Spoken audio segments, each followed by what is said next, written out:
I, 38M, just a regular guy working as an IT tech for a local company, never imagined the day my wife would walk into the kitchen and casually announce she was done with our marriage.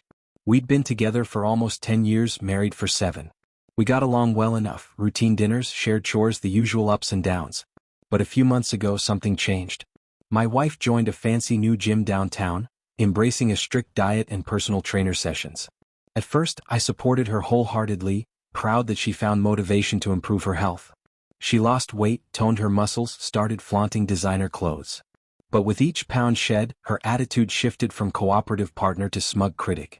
She'd throw sly comments like, "I could have done so much better if I'd only focused on myself earlier," or, "Not everyone settles so young."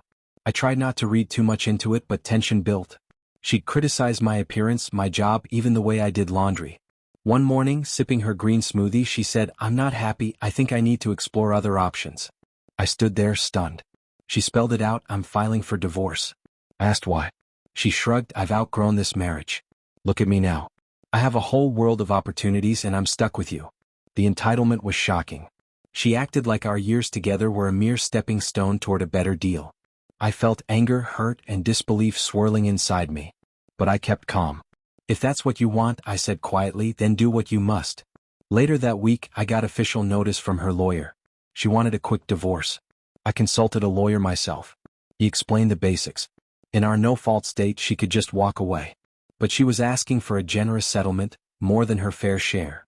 She wanted the house, a chunk of my savings and spousal support, even though she worked full-time and earned a decent salary. Pure entitlement.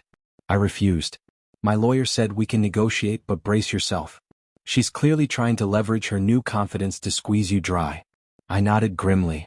That's when I decided I wouldn't just roll over. I'd fight back, calmly and methodically. If she thought her newfound attractiveness gave her the right to discard me in profit, she'd learn the hard way that I wasn't so easily beaten. We entered mediation. She showed up wearing a sleek dress, tossing her newly styled hair, making snide remarks about how I let myself go. She hinted I never tried to improve myself, as if that justified her dumping me. I kept my composure, answered questions politely, and refused her outrageous demands. Mediation ended abruptly with no agreement. She left furious, muttering that she'd get the judge on her side. In private, I began gathering evidence, bank statements, proof of her financial independence, text messages where she bragged to a friend about upgrading her life. If she wanted a fight, I'd give her one. I wouldn't be her doormat. A few weeks passed and we found ourselves in a pre-trial settlement conference. Her lawyer argued she deserved extra support because I'd held her back while she invested time in getting in shape. Ridiculous. She had a stable job, no children to care for, and she chose to spend time at the gym. I never stopped her. I pointed this out to my lawyer, who smirked. "Don't worry. A judge will see through that." Meanwhile, my wife's behavior grew more entitled. She stopped by the house, still shared property until settlement, to pick up some belongings, and left snarky notes about how I should start hitting the gym, or maybe find a better job. I ignored these provocations, but I documented everything. My lawyer advised that showing her harassment and belittling behavior could influence the judge's perception of her credibility. As trial approached, I learned she'd been dating a co-worker from her gym circle, a smooth-talking guy who apparently adored her new look. She made no secret of it, parading him at local restaurants where mutual acquaintances could see. Word got back to me. Instead of feeling jealous, I felt strangely resolved. Let her enjoy the spotlight. I focused on my strategy. My lawyer filed a motion to ensure fair division of assets based on our contributions and current incomes.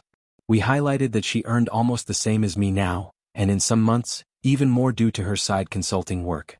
We exposed how she'd suddenly adopted a narrative that I was lazy and unambitious. Yet we had old messages and emails where she praised my stability and support. These contradictions would matter in court. She tried dirty tricks too. One morning, I got a call from my credit card company alerting me to suspicious charges. She tried to use a joint credit line we never used regularly. It was still in both names. My mistake for not canceling it earlier. She'd booked a luxury spa weekend. I disputed the charge and reported it to my lawyer. This showed her willingness to exploit shared finances even as we were divorcing. In our state, the judge looks at marital assets acquired during the marriage. Most of our wealth was in a modest house and some savings. She demanded the house, claiming she deserved a nice place. I offered a buyout option. If she wanted the house, pay me half its equity. She balked, said I should just give it to her because she needed to maintain her new lifestyle. Entitlement again. As court day neared, my lawyer and I had a plan. Expose her contradictory claims, show she was fully capable of supporting herself, and highlight her attempts at financial manipulation. We also gathered character witnesses, friends who knew I'd been supportive while she reinvented herself.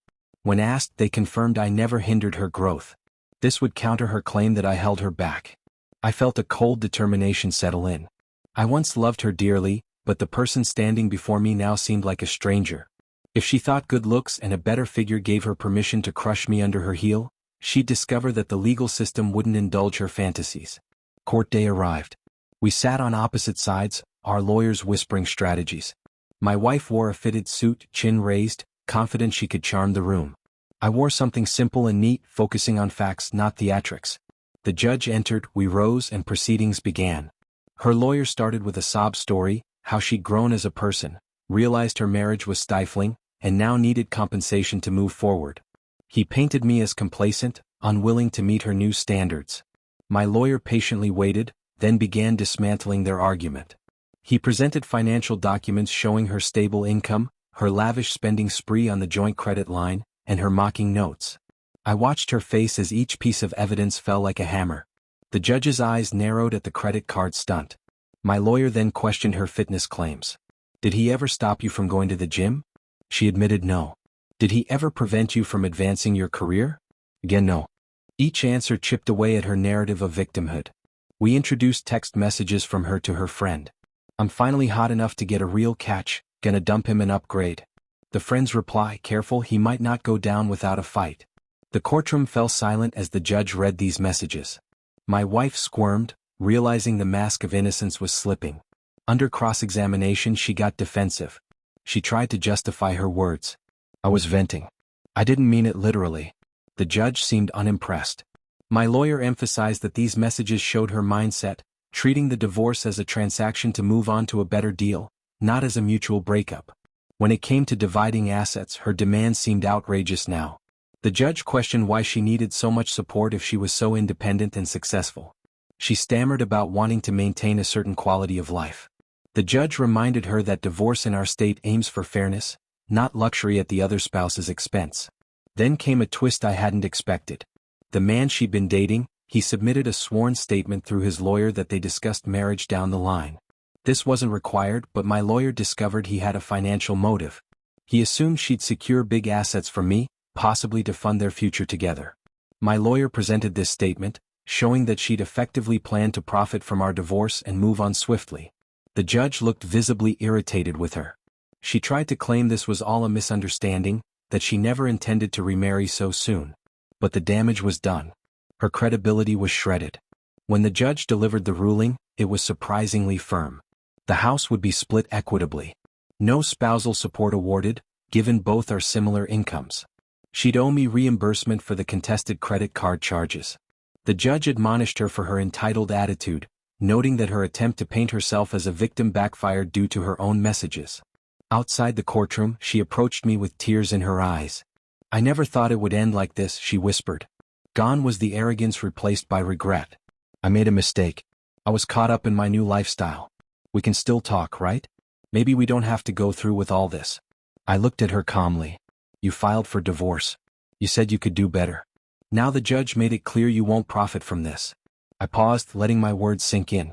I gave you loyalty and respect. You threw it away. She tried to reach for my hand, but I stepped back.